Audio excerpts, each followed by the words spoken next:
ఆయన మరి ఈరోజు చూస్తే ఏదైతే తను రాసినటువంటి తను కూడా ఈ TET exam mega DSC exam కూడా రాశాడు. రెండు కూడా సోషల్ లాంగ్వేజ్ లో కృష్ణా జిల్లాకి నంబర్ 1 స్థానంలో ఆయన నిలబడ్డాడు, నంబర్ 1 ర్యాంక్ లో నిలబడ్డాడు. అలాగే తెలుగు లాంగ్వేజ్ లో 6వ ర్యాంక్ వచ్చింది. టోటల్ గా ఆ స్టేట్ ర్యాంక్ లో ఆయన కూడా మరి ర్యాంక్ రావడం జరిగింది. మరి ఆ వ్యక్తికి ఉద్యోగం ఇచ్చినట్టుగా ఇచ్చి మళ్ళీ తొలగించారు. ఏదైతే ఈ పేపర్ లీకేజ్ అయిందని కారణంతో, ఏదైతే ఈ ఎస్ఐఆర్టీ లో పనిచేస్తున్న నవీన్ అనే వ్యక్తి పేపర్ లీకేజ్ చేశాడని, తను కూడా ఆ పేపర్ లో ఆ ఏదైతే అప్లోడ్ చేసే కార్యక్రమంలో తను ఉన్నాడు కాబట్టి తనకి పేపర్ ముందుగానే తెలిసిపోయింది కాబట్టి ఆ ర్యాంక్ తనకు వచ్చింది కాబట్టి ఆ వ్యక్తికి ఉద్యోగం ఇవ్వకుండా మళ్ళీ వీళ్ళు ఏం చేశారంటే ఈ కూటమి ప్రభుత్వం తన ఐడిని బ్లాక్ చేశారు. ఐడిని బ్లాక్ చేస్తే తను మళ్ళీ హైకోర్టుకి వెళ్ళి, సార్ నాకు ఇలా ఉద్యోగం వస్తుంది, నాకు ఉద్యోగం రాకుండా ఆ కూటమి ప్రభుత్వం నన్ను అడ్డుకుందని చెప్పి ఆయన హైకోర్టుకి వెళ్తే ఈ రోజున లేనిపోయినటువంటి ఎవరైనా మాట్లాడుతుంది కూటమి ప్రభుత్వం. నిజంగానే ఈ మెగా డిఎస్సీ టెస్ట్ పేపర్స్ కానీ మీరు లీకేజ్ చేయకపోతే ఎందుకు మీరు ఆ వ్యక్తిని ఉద్యోగం నుంచి ఎందుకు తీసేశారు? ఏదైతే టెట్ ఈ మెగా డిఎస్సీ ఎగ్జామ్ నిర్వహించినటువంటి డైరెక్టర్ ని కన్వీనర్ ని ఎందుకు విధుల నుంచి మీరు తొలగించారు? టెట్ ఎగ్జామ్ చేసిన వ్యక్తి ఒకలే, మెగా డిఎస్సీ ఎగ్జామ్ నిర్వహించిన వ్యక్తి ఒకలే, అంటే 2 ఎగ్జామ్స్ కూడా నిర్వహించడానికి ఒకే వ్యక్తికి మీరు ఎందుకు బాధ్యతలు చెప్పారు? ఎందుకు ఆ వ్యక్తిని ఈ రోజున ఉద్యోగం నుంచి తీసి పక్కన పెట్టారు అన్నది సమాధానం చెప్పు. స్పోర్ట్స్ కోటాలో మనం చూస్తే ఆడియోలు రిలీజ్ అయినాయి, అలాగే వీడియోలు కూడా బయటకు వచ్చినాయి. ఒక్కొక్క ఉద్యోగాన్ని 15 నుంచి 20 లక్షలకి సంతలో ఎలాగైతే మనం బర్రెలు గొర్రెలు మేక ఏ రకంగా అయితే కొంటాం అలాగా బేరసారాలు పెట్టారు. రండి మీరు 15 లక్షలు పెట్టుకుని రండి, మీకు ఆ స్పోర్ట్స్ కోటాలో ఉద్యోగం గ్యారంటీ అని చెప్పి. అంటే ఇదేంటిది? కనీసం ఆ వ్యక్తి ఎప్పుడు కూడా గ్రౌండ్ లో దిగి ఏ గేమ్ ఆడింది లేదు, ఆ వ్యక్తికి ఎప్పుడు కూడా ఎటువంటి గేమ్ లో పార్టిసిపేషన్ చేసింది లేదు. కానీ ఫేక్ సర్టిఫికేట్ తీసుకొచ్చి ఈ రోజున కోపల్లలుగా మరి స్పోర్ట్స్ కోటాలో ఉద్యోగాలు వేయడం జరిగింది. ఎక్కడో ఎంతవరకు కాదండి, విజయనగరం జిల్లా. ఆ విజయనగరం జిల్లాలో వెయిట్ లిఫ్టింగ్ చేసినటువంటి ఒక క్రీడాకారిణి ఆవిడ 1992లో పుట్టి 93 డేట్ ఆఫ్ బర్త్ చూపించింది, 92 డేట్ ఆఫ్ బర్త్ చూపించింది. ఆవిడ గతంలో సేమ్ ఇలాగే పోస్టల్ డిపార్ట్మెంట్ లో పోస్టల్ శాఖలో ఆవిడ ఉద్యోగం చేస్తే ఆవిడ డేట్ ఆఫ్ బర్త్ మీద ఆ అనుమానం వచ్చిన ఒక వ్యక్తి ఆర్టీఐ యాక్ట్ చేసి ఆ సంవత్సరం అంతా పొందిన తర్వాత అది డిఐజీ గారికి సమర్పిస్తే ఆవిడ్ని ఆ పోస్టల్ డిపార్ట్మెంట్ నుంచి తీసేశారు. మరి ఆ అమ్మాయి 1992, 93 కూడా 2 డేట్ ఆఫ్ బర్త్ మీద కూడా పాస్పోర్ట్ తయారు చేస్తుంది. ఈ రోజున ఆ వ్యక్తికి డిఎస్సీలో టీచర్ పోస్ట్ ఇవ్వడం జరిగింది. అంటే గతంలో నిర్వాహకనే పోస్టల్ డిపార్ట్మెంట్ నిర్వాహకనే తప్పని అన్నప్పుడు ఈ రోజున మెగా డిఎస్సీలో ఎలాగా ఆవిడకి మీరు కోర్స్ కోటలు ఉద్యోగం ఇచ్చారు? దీనిపై సమాధానం చెప్పండి అంటే సమాధానం చెప్పు. క్రిస్టల్ క్లియర్ ఆధారాలు ఉన్నాయి కదా. ఎవరైతే నష్టపోయారో వాళ్ళందరూ కూడా ఈ రోజున కోర్టుకు వెళ్ళారు, హైకోర్టుకు వెళ్ళారు, సుప్రీం కోర్టుకు వెళ్ళారు. వాళ్ళ దగ్గర ఉన్నటువంటి ఆధారాలను కూడా పెట్టడం జరిగింది. మా అధినాయకుడు వైఎస్ జగన్మోహన్ రెడ్డి గారు 10 ప్రశ్నలు అడిగారు, సూటి ప్రశ్నలు. దేనికి సమాధానం చెప్పలేము. నిజంగా అవతవకలు జరగకపోతే, అవినీతి జరగకపోతే, అక్రమాలు జరగకపోతే, మీరు ఈ డిఎస్సీ పోస్టులు అమ్మకపోతే, పారదర్శకంగా జరిగితే ఎందుకు మీరు సమాధానం చెప్పలేకపోతూ ఉన్నారు?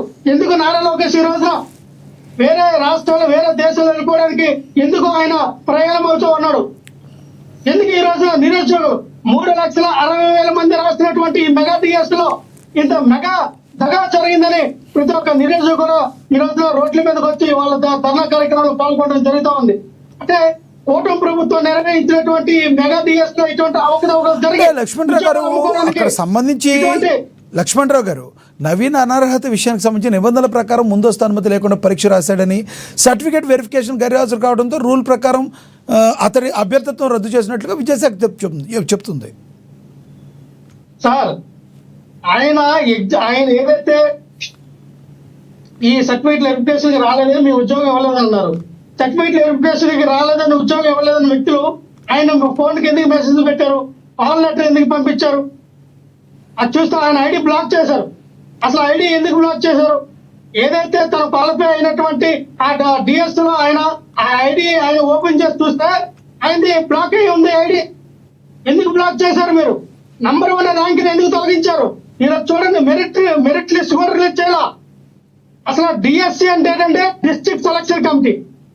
డిస్ట్రిక్ట్ సెలక్షన్ కమిటీ ఆయా డిస్ట్రిక్ట్ లో ఆయా కలెక్టర్ గారు ఎవరైతే ఈ యొక్క డిఎస్సి రాసిన ఎగ్జామ్ లో ఎవరైతే మెరిట్ స్టూడెంట్స్ కానీ మెరిట్ ఆధారంగా వాళ్ళకి వచ్చినటువంటి మార్కులు కటాఫ్ మార్కులు కూడా చూపించాలి. అసలు యాక్చువల్లీ మెరిట్ లిస్ట్ చూపించాలి, కటాఫ్ మార్కులు చూపించాలి. ఈ కటాఫ్ మార్కుల లిస్ట్ కూడా చూపించకుండా మెరిట్ లిస్ట్ బయటకు రాకుండా వీళ్ళు చేసినటువంటి గందరగోళం. ఒక కలెక్టర్ గారు ఆ యొక్క ఆ జిల్లాలో ఎవరైతే మెరిట్ ద్వారా సెలెక్ట్ అయ్యారో, ఎవరైతే సెలెక్ట్ అయ్యారో ఆ సమ్ పీపుల్ లిస్టు తయారు చేసి పంపిస్తారు. వీళ్ళకి ఉద్యోగం వీళ్ళు సెలెక్ట్ అయ్యారు, వీళ్ళు సెలెక్ట్ పీపుల్ అని చెప్పి పంపిస్తారు కలెక్టర్ గారు. కానీ ఈ రోజున ఈ డిస్ట్రిక్ట్ సెలక్షన్ కమిటీ ఏమైంది? దగా సెలక్షన్ కమిటీ అయిందా, లేదా దోపిడీ సెలక్షన్ కమిటీ అయిందా, లేదా దగాకోరు సెలక్షన్ కమిటీ అయిందా? ఈ కూటమి ప్రభుత్వం డిఎస్సికి మారు పేరుగా ఇంకో పేరేమైనా పెట్టిన అర్థం కావట్లా. సార్ ఈ రోజు నిరుద్యోగులు ఎన్నో సంవత్సరాలుగా ఎదురు చూస్తే ఒక్కొక్కరు 30-40 సంవత్సరాలు ఆ ఏజ్ బార్ అయిపోయిన వ్యక్తులు కూడా ఉన్నారు. అయ్యా ఈ ఉద్యోగం వస్తే నా కుటుంబం బాగుపడుతుంది, నా కుటుంబానికి ఉన్న ఆర్థిక సమస్యలు పోతాయి అని ఎన్నో కుటుంబాలు ఎదురు చూసినటువంటి ఈ యొక్క ఉద్యోగాలు కూడా మీరు అమ్ముకుంటే చెంతలో పేరసారాలు ఆడుతూ ఉంటే ఈ నిరుద్యోగులు ఎవరు చెప్పుకుంటారండి? ఆ ఆవేదన ఎవరు చెప్పుకుంటారండి? ఈ రోజున ఏజ్ బార్ అయిపోయిన వ్యక్తుల సంగతి ఏంటండి? వాళ్ళు ఆత్మహత్య చేసుకుని చచ్చిపోతే వాళ్ళ పరిస్థితిగా ఈ కూటమి ప్రభుత్వం కాదా? అంటే ఏజ్ లిమిట్ అయిపోయిన పరిస్థితులు ఏంటి? మీరు ఉద్యోగాలు అమ్ముకుంటే ఏజ్ లిమిట్ అయిపోయిన పరిస్థితులు. అయ్యా ఈ పాపం పెళ్లిళ్ళు చేసుకోకుండా వాళ్ళకి ఇంకో లక్ష్యం లేకుండా నేను టీచర్ అవ్వాలి, నేను ఎలాగైనా ఆ గవర్నమెంట్ ఉద్యోగం టీచర్ అవ్వాలనే ఒక సంకల్పంతో ఒక్కొక్కరు 10-15-20 కష్టపడి చదివిన వ్యక్తులు కూడా ఉన్నారండి.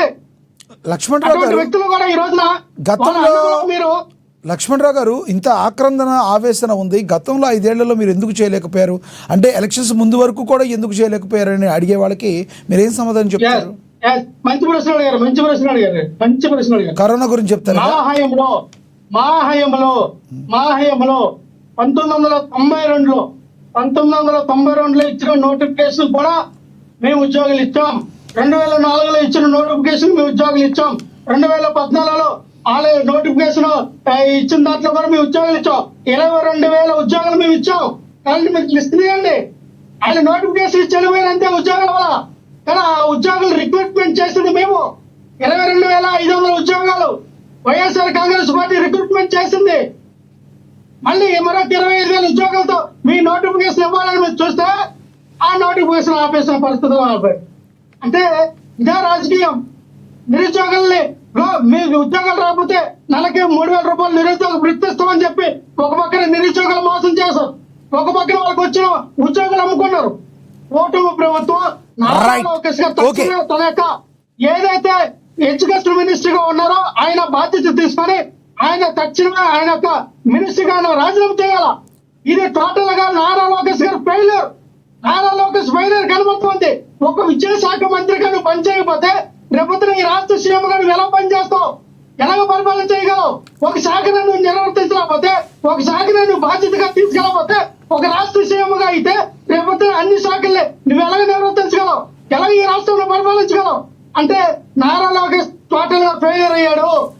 ఒక విద్యాశాఖని ఆయన పూర్తిగా నిర్వహించలేకపోయాడు. ఒక మెగా డిఎస్సి ఎగ్జామ్ ని బాగా కండక్ట్ చేయలేకపోయాడు. ఈ రోజు ఒక రాష్ట్రానికి సీఎం అయితే ఈ రాష్ట్రాన్ని అమ్ముకుంటాడు, అన్ని శాఖల ఉద్యోగాలు అమ్ముకుంటాడు, ఈ రాష్ట్రాన్ని అంధకారంలో పెట్టేస్తాడు. ఈ రాష్ట్రం ఎందుకు పనికి రాకుండా ఒక 50 సంవత్సరాలు వెనక్కి తీసుకెళ్లిపోతాడు నారా లోకేష్. ఇటువంటి నారా లోకేష్ కి సీఎం అయ్యే అర్హత లేదు, ఆయనకు పరిపాలన అర్హత లేదు, దక్షత లేదు. ఆయన బాయ్కట్ చేయాలి ఏపీ ప్రజలు ఖచ్చితంగా. ఎందుకంటే నిరుద్యోగాలు అలా ఆతునాదాలు నారా లోకేష్ కుటుంబాలను తగిలితే సార్ ఈ రోజున 3,60,000 మంది రాసిన ఎగ్జామ్ లో ఎంతమంది ఉసిరి తగులుతారు సార్? మీరు అమ్ముకుంటారా? 10 లక్షలు, 15 లక్షలు, 20 లక్షలు అని చెప్పి బేరాలాడ అమ్ముకుంటారా? ఇవన్నీ సంతలో బర్రెలు అంటే ఇవన్నీ మేకపోతే ఇవన్నీ మీ ఆరోపణలు మీ దగ్గర నిజమైన ఇవన్నీ మీ ఆరోపణలు గుడ్డ కాల్చి ముఖం మీద వేస్తున్నారు. మీ దగ్గర సరైన ఆధారం ఉంటే చట్టబద్ధంగా వెళ్ళండి అంటున్నారు వాళ్ళు అంటున్నారు. కోర్టు వారు కూడా, సుప్రీంకోర్టు, హైకోర్టు కూడా మొట్టుగాలు పెట్టి రేపు పాప వీళ్ళు ఏదైతే ఈ యొక్క నియామకాలు కూడా రద్దయ్యే పరిస్థితుల్లో కూడా తీర్పు వచ్చే అవకాశం కూడా ఉంది. రైట్. సుప్రీంకోర్టు మొట్టికాయలు ఈ రెండింటి గురించి మీకు బాగా ఐడియా ఉన్నట్టుంది. మళ్ళీ మాట్లాడతాను మీతో. మనతోటి సుధాకర్ గారు ఉన్నారు, రాజకీయ విశ్లేషకులు, ఆయనతో మాట్లాడదాం. సుధాకర్ గారు నమస్తే అండి. ప్యానల్ సభ్యులందరూ